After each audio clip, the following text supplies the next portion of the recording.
৬০০ কোটি টাকার বেশি সন্দেহজনক লেনদেন এবং প্রায় ৮০ কোটি টাকার অবৈধ সম্পদের তথ্য দিয়ে ঢাকা দক্ষিণ সিটির মেয়র ব্যারিস্টার শেখ ফজলে নূর তাপস ও তার স্ত্রীর বিরুদ্ধে মামলা করেছে দুদক।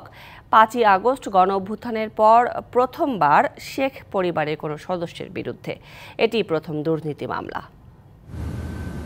জাতীয় সংসদ থেকে পদত্যাগ করে ২০২০ সালে ঢাকা দক্ষিণ সিটির মেয়র হন শেখ পরিবারের সদস্য ফজলে নূর তাপস।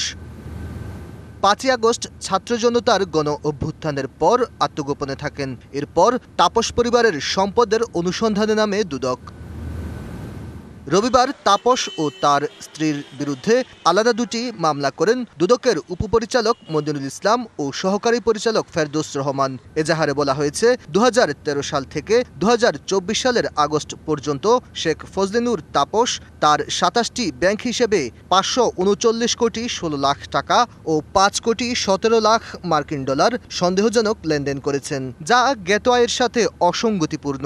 এছাড়া ৭৩ কোটি টাকা সম্পদের বৈধ কোনো উৎসই পাওয়া যায়নি। অন্যদিকে স্ত্রী আফরিন তাপসের ৯টি ব্যাংক হিসেবে ৭০ কোটি ৮৯ লাখ টাকা এবং ২,০২,২৫৯ মার্কিন ডলারের অস্বাভাবিক লেনদেন হয়েছে। আফরিনের নামে থাকা ৬ কোটি ৪০ লাখ টাকা সম্পদের বৈধ কোনো আয়ের উৎস পাওয়া যায়নি।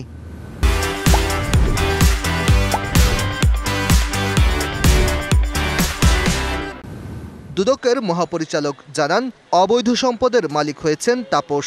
আরও অস্থাবর সম্পদ দেশে এবং বিদেশে পাওয়া গেলে সেগুলিও এই মামলার সাথে অন্তর্ভুক্ত করা হবে। তদন্তকালীন সময়ে যারা পলাতক আছেন তাদেরকে ফিরিয়ে আনার বিষয়ে ফৌজদারি কার্যবিধি অনুসরণ করে পরবর্তী কার্যক্রম গ্রহণ করা হবে।